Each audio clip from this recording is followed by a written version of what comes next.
Hello, everyone, and welcome to the Cell Biology Virtual Event Series 2024, brought to you by LabRoots. Today's first keynote presentation is titled Applications of Cellular Assays for Understanding Drug Disposition of Protein Therapeutics. I am Israel Gonzalez of LabRoots, and I'll be your moderator for today's presentation. As a reminder to our audience, we encourage you to chat with your peers using the group chat window on your screen. And you can also type any questions that you have in the box below for our speaker to answer afterward. Now let's get started. I'd like to introduce our speaker today, Dr. Mark Bryniarski, Principal Scientist, PKDM, Amgen. To view Mark's complete biography, click the presenter window below. Mark, you may now begin your presentation. All right, thanks Israel, and thanks everybody for joining. All right, just start this off with a little bit of background. So I'll be talking today predominantly about antibody therapeutics, as well as a little bit about Fc fusions. And so in terms of their pharmacokinetics and their ADME properties, they're very unique. And so antibody therapeutics will have properties that include things like a small volume of distribution, nonlinear pharmacokinetics, as well as a slow rate of clearance relative to proteins of similar molecular weights. And so it's that last aspect, the clearance, that'll be the focus point of at least the first portion of this discussion today. So the way that IgG as well as therapeutic antibodies are eliminated are through two general pathways. You have the target-dependent or target-mediated, which is facilitated by the antibody binding to its target receptor or target antigen. And then you have the non-target or the target-independent route. And it's the second aspect that's frequently overlooked, but is just as important as the target-mediated route. And one of the reasons for that is that the non-target clearance or the target-independent clearance can reach very high rates for antibody therapeutics, which will lead to two substantial clearance pathways for a therapeutic monoclonal antibody. And so this clearance pathway starts to present itself in certain situations, such as when the target route is saturated, which is depicted on the right in that concentration time profile. And so the target-independent clearance is heavily driven by two cellular processes. So the first is non-specific endocytosis. And so this is a discussion of what a cell, a non-target expressing cell, will do to an antibody. So that antibody can get into the cell non-specifically either by absorptive or fluid phase endocytosis. So the absorptive component is driven by solvent-exposed positive charge on the surface of the therapeutic protein, which interacts with the negatively charged cell membrane, which then promotes internalization into the cell. The fluid phase is a constitutive process within cells where they're constantly internalizing material, and along with that, what they're doing is they're bringing in the extracellular fluid along with the solutes, and so that solute then would include the therapeutic antibody. So now once that protein is inside a non-target expressing cell, it's going to undergo endosomal trafficking, and it's within the endosome then that it's going to interact with the neonatal Fc receptor, or FcRn. And so this is a protein that's non-covalently associated with its light chain, beta-2 microglobulin, that forms a functioning complex that's responsible for diverting endogenous IgG and albumin, as well as therapeutic antibodies, away from lysosomal catabolism. And it does that via a pH-dependent interaction. So FcRn has high affinity for its ligands at an acidic pH. And so what will happen is that FcRn will bind to the therapeutic antibody within the endosome. That binding event will then divert the protein away from the lysosome. And what's depicted here on the right is either back to the internalized surface or across the cell to facilitate intact recycling or transcytosis. And the way that release occurs is via a weak affinity between FcRn and its ligands at near neutral pH. And so the inclusion of a human Fc domain is a very well-validated half-life extension strategy within the pharmaceutical industry for protein therapeutics. Now, there's a lot of different biophysical assays that get used within pharma to inform on non-target mediated clearance. So for the non-specific components, there will be interaction studies with things like heparin, baculovirus particles, or cell membrane preparations. And for the human FcRn assessments, what's typically performed are surface plasmon resonance studies or FcRn affinity chromatography. But IVIVC, or in vitro in vivo correlations for protein therapeutics, still remains pretty challenging. And one of the main reasons is that these utilized assays really focus on a single aspect oftentimes in highly artificial systems that aren't reflective of the key cellular processes that are driving the overall clearance, as well as the net disposition or other aspects of the pharmacokinetics. And so there's really a need to incorporate cell assays, which can provide crucial insight into key mechanisms that drive drug disposition, as well as how they're much more representative of what's going on in vivo when compared to biophysical assays. So the primary question for today's discussion is going to be, how can we use cells to better describe and predict target-independent ADME, which is absorption, distribution, metabolism, and elimination for antibody therapeutics. So what I did was start this off today with a case study to demonstrate how non-target or target-independent clearance rates can differ between two antibodies. So the first antibody depicted here is a previous clinical candidate from Amgen that was targeted against the IL-4R alpha receptor meant to treat asthma.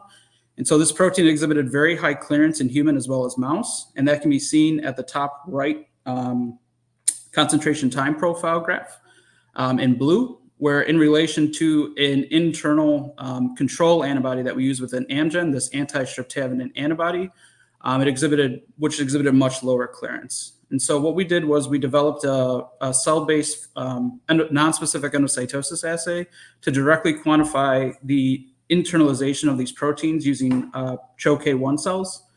And so essentially how this works is we incubate the antibody of interest on the cells for 1 hour at 100 microgram per mil. And then we can perform intracellular assessments using a variety of techniques. Here we utilize flow cytometry. So we fix, permeabilize, and then stain the cells with an anti-human Fc antibody that was fluorescently conjugated. And the analysis depicted on the bottom graph then is demonstrating the substantial amount of non-specific endocytosis that was detected for the anti-IL-4R alpha antibody in relation to the reference well-behaved anti-streptavidin antibody control. So then what we want to do is start to understand the mechanisms driving this. And so as I mentioned, surface exposed positive charge has been demonstrated to result in elevations of non-specificity as well as proposed to increase non-specific endocytosis. So what we did was perform point mutations to reduce that exposed positive charge on the surface of the wild type anti-IL-4R alpha antibody. And what we found is illustrated on the right in the cartoon, but also on the very left graph, is that we quantified a substantial reduction in non-specific endocytosis.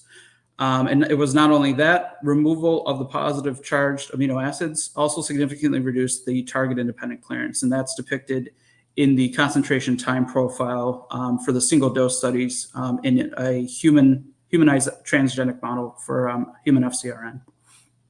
So the takeaway from this is that more intracellular MAB per unit time is going to occur due to charge-enhanced non-specific absorptive endocytosis.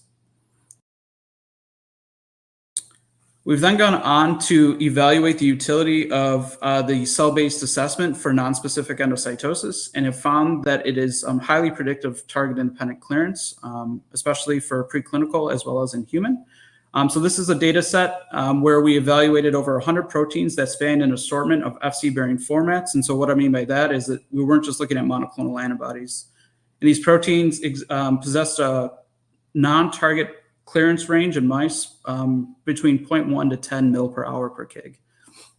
And so our assay was able to successfully flag 75% of the proteins that exhibited non-target clearance above 0.5 mil per hour per kg. Additionally, we were cross-comparing this assay with other biophysical assessments, and what we found was that the cell-based evaluation of non-specific endocytosis was the most capable assay in terms of identifying clearance risks out of all of the methodology that we evaluated. And so what we used here was, instead of flow cytometry, we used high-content confocal imaging, and one of the main reasons for that then is that this technique gives us the ability to screen hundreds of thousands of proteins per week. And so we're able to look at a wide variety of proteins in an attempt to de-risk them at the early stages of drug development. All right, so now we wanted to understand what happens inside the cell in terms of non-specificity. And so we utilized our cell-based assay to try to mimic what was going on within the endosome, which undergoes acidification during endosomal trafficking. And so to get at this sort of assessment, what we did was we performed our non-specific endocytosis assays with a panel of antibodies that had human PK data at either pH 7.4 to directly measure non-specific endocytosis, or a pH of 5.8 to try to mimic the endosomal environment following acidification. And so the first observation that we made was that the non-specificity, so higher non-specific endocytosis being indicative of non-specificity, that was higher for every mAb that we tested at pH 5.8 relative to pH 7.4.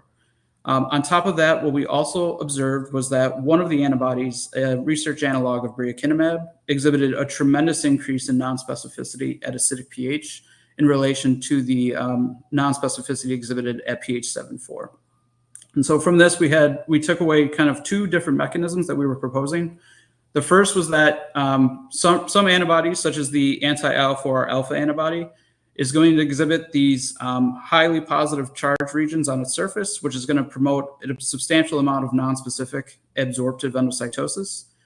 That then is going to increase, that positive charge is going to increase within the acidified endosome, which will only lead to a higher amount of non-specificity within the endosome. But then certain mAbs, such as what we observed for the bryniarski analog, undergo moderate amounts of non-specific endocytosis, but then once they are in the endosome, following acidification, that non-specificity becomes very pronounced. And the reason that this is all important, again, is because it's within the endosome that the FcRn interaction is occurring. And so then to evaluate that assessment, as well as to try to put everything together, so non-specific endocytosis, pH-dependent non-specificity, FcRn engagement, and FcRn-mediated recycling, we developed and utilized a cell-based recycling assay. And so to get at this, what was done was that MDCK2 cells were co-transfected with human FcRn as well as human beta-2 microglobulin. And so we used those cells in addition to the parental cells as the non-specific controls. The mAbs that we're assessing then are incubated with those cells during this load phase, where we load that protein inside the cell. Following that load phase, then we wash the cells and either lyse them to give us the uptake amount, or we allow the cells to undergo a recycling phase where they're then facilitating FcRn-mediated recycling. Following that, we'll collect the media, which will give us the recycled amount, or we'll lyse the cells, which will give us the residual amount. So really what we're doing is we're performing a mass balance assessment, looking at what got into the cell over a period of time and then what was able to come out of the cell. And so we did this for a panel of antibodies, again, that had clinical PK data. And so to try to put this all together, we utilized a scoring metric that was reported previously, where we're looking at the extent or the efficiency of the FcRn recycling, and also simultaneously taking into consideration the non-specificity. So we're utilizing this FcRn recycling efficiency metric that's depicted at the top, where we take the recycling efficiency and multiply it by the non-specificity exhibited by the protein. And so what we found was that utilizing this assay demonstrated a relationship between the readout of the assay and human non-target mediated clearance, where scores below that of 0.25, so that's relative to the reference antibody, ustekinumab, it was a flag for being high risk for very high clearance in human. So the takeaway from this is that accounting for non-specific endocytosis, FcRn engagement within the same assay really increases our PK predictive capacity, aside from just looking at non-specificity alone.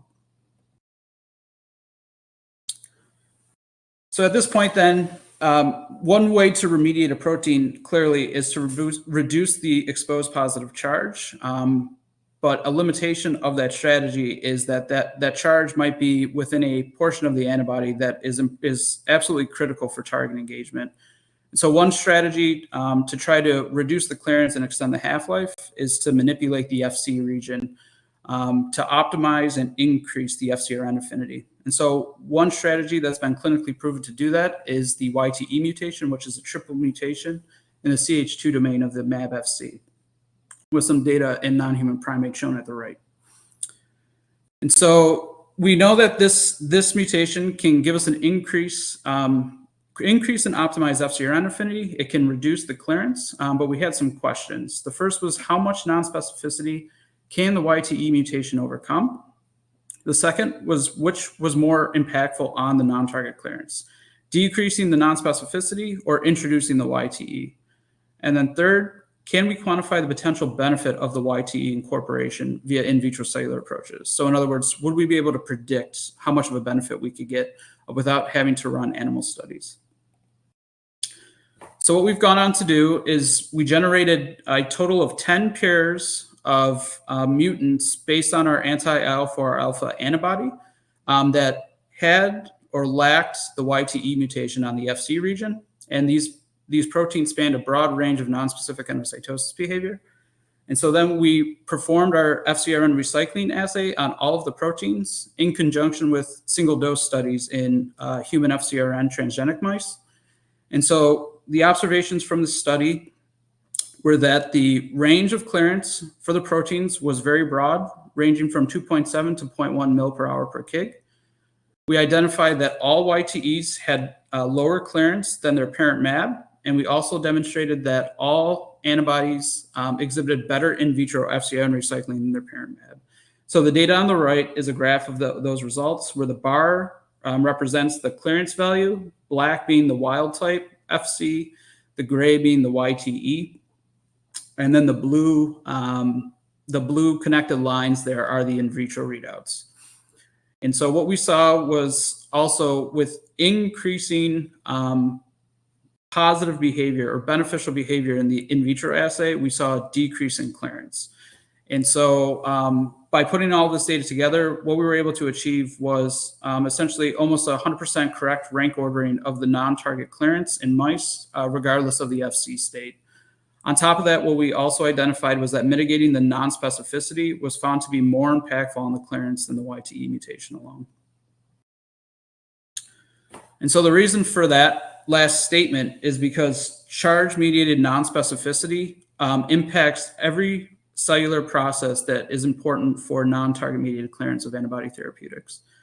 So starting from the outside the cell, again, that solvent-exposed positive charge is going to lead to higher rates of non-specific endocytosis, which is going to saturate the FcRn binding capacity potentially within the cell. Following endosomal trafficking, there's going to be an increased non-specificity with decreasing pH. If that non-specificity is too high, it's going to lead to an abnormal FcRn interaction that can directly impact the association, dissociation, as well as intracellular trafficking of the protein. The net result of all of this is that you're going to have a lower FcRn recycling efficiency. So more of the protein that's brought into the cell is undergo catabolism rather than FcRn-mediated recycling. And the result of that is going to be a higher non-target mediated clearance and lower exposure of your therapeutic antibody. And so again, the main takeaway from this is that charge is as important inside the cell as it is outside the cell. So our group isn't just interested in clearance. There's other aspects of pharmacokinetics that are very important, and one of those is subcutaneous bioavailability. So sub-Q dosing is the often preferred route of administration for biologics, where the bioavailability of a subcutaneous dose is the fraction of that dose that's going to reach the vasculature. So this parameter is going to be determined by multiple factors that includes pre-systemic catabolism, the tissue microenvironment, as well as the formulation of the therapeutic. And one of the main reasons that we were interested in evaluating how cell assays could maybe inform on sub-Q bioavailability was our current lack of predictive capabilities. And one of the main reasons for that is that there's poor translation between preclinical animal models and clinical data. So following a sub-Q dose, how that drug gets into the blood can occur via two ways. It can directly enter the vasculature across the endothelial cells within the subcutaneous tissue. That process is size dependent. So a protein the size of IgG is going to have to get across that endothelial barrier via active movement across the endothelial cell. So it can't freely diffuse through the cell, and it can't get around those tight junctions. So it's very limiting in terms of the amount of material that can get in. So the predominant route of absorption for subcutaneously administered monoclonal antibodies is the lymphatic route. And the reason for that is that the initial lymphatic vessels have very wide intracellular junctions that facilitate essentially the free influx of interstitial material into the collecting lymphatic vessel, which then makes its way to the draining lymph node and then eventually into the systemic circulation. So it's been hypothesized and proposed that intracellular catabolism can occur at the injection site or within the lymph, and this has also been shown through a variety of studies. And so we hypothesize that mechanisms important for non-target mediated clearance were also going to be important for subcutaneous bioavailability. And specifically, we were looking at NSE, or non-specific endocytosis. So we wanted to evaluate how our cell-based assay for non-specific endocytosis could provide some information on risk for low sub-Q bioavailability. So to get at this, what we did was perform our uptake studies using 21 mAbs with clinical data, and we observed a significant correlation between the extent of non-specific endocytosis and the degree of human subcutaneous bioavailability. So this was very informative for our work, but it also comes with a limitation that it's only looking at one component of subcutaneous bioavailability. So then we started to ask, all right, how can we get at the additional variables that are important for bioavailability using cell-based assays?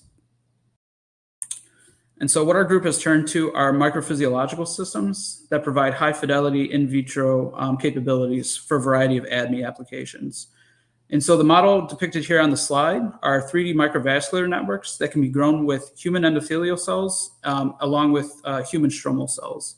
And so these specifically are GFP labeled HUVECs co-cultured with lung fibroblasts, grown in a mixture of within a fibrin gel that allows the cells to self-assemble into perfusible, microvascular networks over 7 days.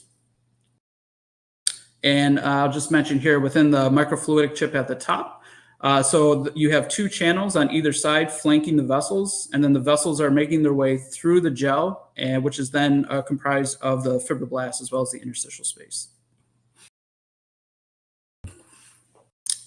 So one of the main reasons to use these models is that the vascular endothelium typically represents a primary barrier for drug or therapeutic antibody accessibility to its target. Another reason is that most endothelial models exhibit unrealistically large permeabilities. So those methods include things like transwell culture. And so the reason for that is that there's excessive paracellular transport or leakage between the cells, as well as the lack of a glycocalyx. And so what's been shown is that 3D culture arrangements within microphysiologic systems can obtain in vitro permeabilities to those that are comparable in vivo. And that's because you get much tighter junctions that are more reflective of what's observed in vivo, as well as the formation of a glycocalyx.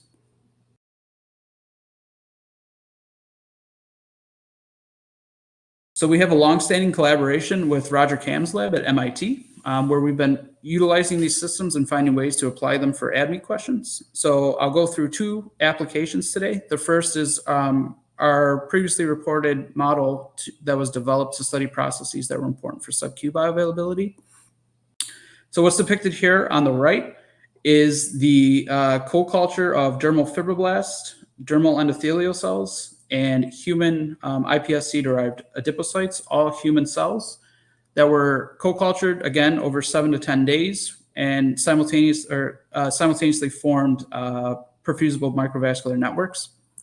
And so this model gave us the ability to evaluate a number of quantitative measurements that included extracellular matrix interactions, interstitial diffusion, and microvascular permeability. And so I'll show some results for the permeability assessments that we performed. And so here we were looking at the evaluation of the absorption route. And again, we wanted to assess what was more predominant, the amount of drug that gets across the blood or that which gets across the lymphatics. So for the dermal microvascular networks, these were used to assess the basolateral to apical permeability, where we would flood the gel or the interstitial space with compound and then measure the rate of entry into the perfusible microvascular networks. What was occurring within MIT simultaneously was the development of a dermal lymphatic network model, which is depicted on the bottom left there, which gave us the ability to also measure the drainage rate or the entry of the protein into the lymphatics within a 3D arrangement. And so using these two distinct models, what we found was that the rate of entry or the effective permeability into the microvascular endothelium was much lower than that of the lymphatic endothelium, confirming what was reported previously in the literature. So some potential applications for this is that it provides an ability to derive parameter estimates for computational PK models, as well as gives you a nice system to examine formulation impact on absorption rate. Now, moving away from sub-Q bioavailability, we wanted to look at other ways that we could potentially use these microphysiologic systems. And so another avenue was distribution, which is a key aspect of drug disposition. So the general protein or movement of a protein out of the blood and with it into the tissue space is going to be, again, size dependent, just like it is for the basolateral to apical movement. And again, above the size of serum albumin, what occurs is that there's an inhibition of free diffusion as well as paracellular movement between those cells. So the protein has to be actively moved across the endothelial cell and into the tissue space. So at the bottom, what's being depicted then is that there's the initial extravasation out of the blood and into the interstitial space. You're going to have movement of that protein through the tissue environment, which will then lead to interactions with the extracellular matrix, along with the nonspecific endocytosis by resident cells. Clearance out of that tissue space is then going to be facilitated via lymphatic drainage and or intracellular catabolism. And so as I just mentioned, we can utilize MPS to measure each one of these processes. So here's an example of using the microvascular networks for both interstitial diffusion, ECM interactions, and endothelial permeability. So to get at the interstitial diffusion and the interactions with the extracellular matrix, we perform studies with Fitti-labeled compounds that facilitates photobleaching. And so we're using FRAP, which is fluorescence recovery after photobleaching, to get at these parameters. So real briefly, what we'll do is we'll incubate the system with the protein of interest roughly 24 hours before we run the study. So this will saturate the interstitial space with compound. What we'll then do is on the study day, we'll add a different colored marker for the vascular space. Here was a high molecular weight dextrin labeled with Texas red. So this lets us demarcate what's vessel and what's non-vessel. We'll then perform the photobleaching experiment within a region of interest that's not hitting the vessel, and that's depicted there on the right. And so the recovery of that fluorescence over time then gives us the ability to quantify interactions with the ECM as well as interstitial diffusion rates. And then to get at the endothelial permeability, there's a little GIF here that's being depicted. So we'll add the compound of interest into the channels within the microfluidics chip, which then will lead to rapid and immediate perfusion of the microvessels. And so what we'll be doing then is doing time-dependent measurements within the vessel as well as within the interstitial space, and then using those readings to then calculate the permeability.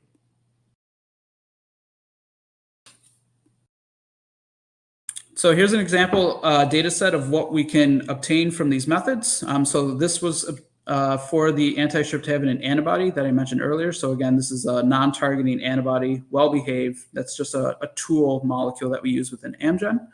So on the left is part of the recovery curve. And so from this, we can derive the interactions with the ECM. So it was calculated that roughly 8.8% of the injected antibody was interacting with the ECM within the gel. The interstitial diffusion was measured at 43 microns per second. And the vascular permeability was in relation to a reference dextrin at 70 kilodalton, was not observed to be different in terms of its permeability. And so more experimental details for this can actually be observed in Claire's and Devin's presentation, both from Amgen and both from our group. And so if you're interested in this, I encourage you to look at their recorded presentation. And so aside from just looking at general non-target mediated distribution, these systems can also provide a means to look at the impact of physicochemical differences between proteins and how they can impact things like extravasation as well as movement through the interstitial space. It also gives you the ability to evaluate altered permeability states, such as what occurs during inflammation. And lastly, these are really unique systems where you can kind of build from them. So on the right here is a depiction of a study from our collaborators at MIT, where a tumor spheroid was implanted within the microfluidic device, along with the endothelial cells and fibroblasts. And so this leads to a vascularized tumor spheroid model that gives you the capabilities to study target engagement.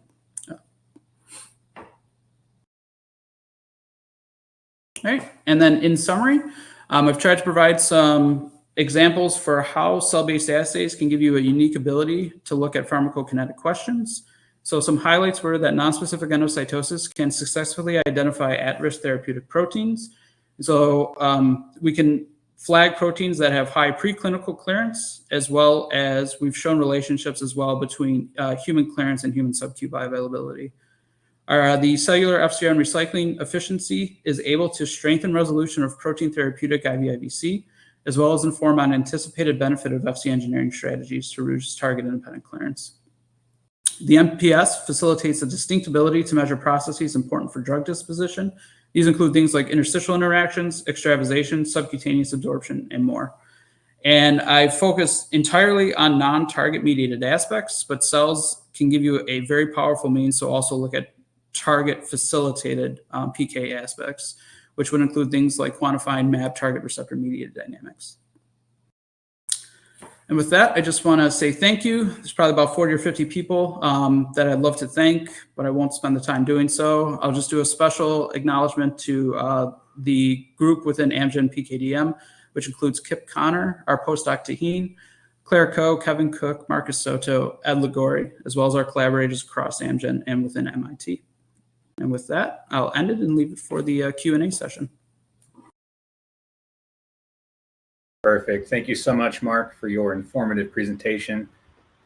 Well, let's go ahead and dive right into the Q&A here. We do have one question so far, but as a reminder to our audience, feel free to submit your questions below for Mark to answer them live. Let's go ahead with this first question here. How representative are CHO cells to what's in vivo for non-specific endocytosis? Yep. So really, we use the CHO cells as a representative model. And so we've shown that the process is ubiquitous across cells. So that non-specific endocytosis, that pathway is going to occur within any cell that that protein interacts with. But the true rate of that endocytosis is going to be different than what's observed in vivo. So what we use the CHO as just a representative model. But what's nice about using cells is that you can tailor the method to the cell type that you're interested in. So like, for example, if we were interested in fibroblasts, we can perform a 2D or even a 3D culture and get a better assessment of that internalization pathway using the cell type of interest. Thank you for that. I did get another question in, so go ahead with this here. Can you elaborate on the key target independent processes that contribute to poor pharmacokinetics in antibody-based therapeutics? So the key processes are going to be the combination of non-specific endocytosis, the non-specificity within the cell, as well as the pH-dependent interaction with FcRn. And so what we've shown is that, if you have too much non-specificity, you have too much non-specific endocytosis, so essentially you have protein going where you don't want it to go. And then when it gets into that cell, it's going to have impaired recycling efficiency by FcRn. So the likelihood of it getting metabolized is going to increase as well. Aside from what I've shown today, there's other things that drive non-target clearance, such as antibody or anti-drug antibodies. Great, thank you. We're getting quite a few questions in here. Let's go ahead and move on to the next one. What have been some of the biggest challenges in using in vitro techniques to identify at-risk proteins, and how have recent advancements addressed these challenges? Just thinking here. So I think one of the challenging parts was understanding how the non-specificity was impacting the overall cellular handling of the protein. And so what we found was that it was absolutely crucial to make sure that you have all of the correct experimental controls to actually really understand what was going on. And that was really shown very well by a group that published on the topic. And so I think once we had that concept, once we knew that we had to really hammer out the mass balance for the FcRn engagement and the cellular FcRn recycling, it was then that we were able to really start moving in terms of really understanding what was going on. Understood. Thank you.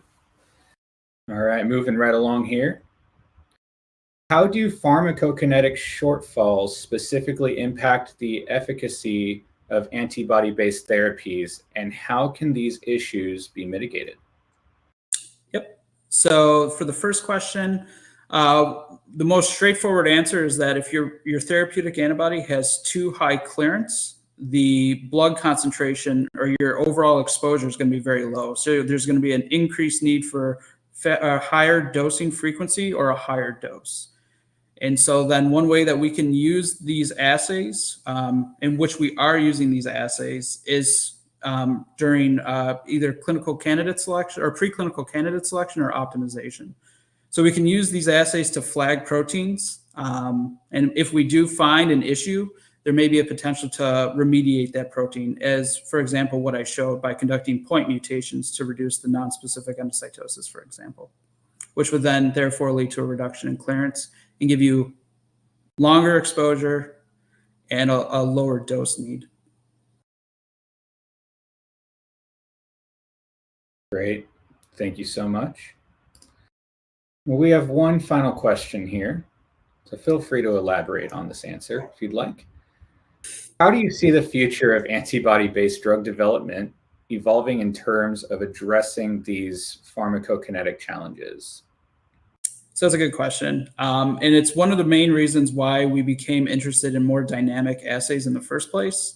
And it's because the field is going towards more and more complex protein modalities for protein therapeutics. So we're not just using monoclonal antibodies anymore. We're using multi-specific antibodies. We're using various Fc fusion proteins. And so there's really a critical need for understanding what the key processes are that drive pharmacokinetic problems. And then by understanding that, being able to measure it, we can then fix it. And so I'm really hoping that we start to see more and more dynamic uses of cellular assays within the field of pharmacokinetics, because I think it gives you a unique way to not only understand what's driving the problem, but it also gives you a much more representative assay to try to pick up that problem in the first place. All right. Thank you so much for that, Mark. And thank you again for your time and your important research. Now, before we go, I'd like to thank our audience for joining us today. Questions we didn't have time for, and also those submitted during the on-demand period, will be addressed via the contact information provided at the time of registration. This webcast can be viewed on demand for 1 year until September 18th, 2025. LabRoots will alert you via email when it's available for replay, and we encourage you to share that email with your colleagues who may have missed today's live event. Feel free to continue exploring this incredible virtual space that we have for you, including the exhibit hall where you can check out our exhibitor booths and speak with their representatives. Also, don't forget to check out the LabRoots store where you can pick up some cool science merch as well. Thanks again to our audience and to you, Mark. And until next time, goodbye, everybody.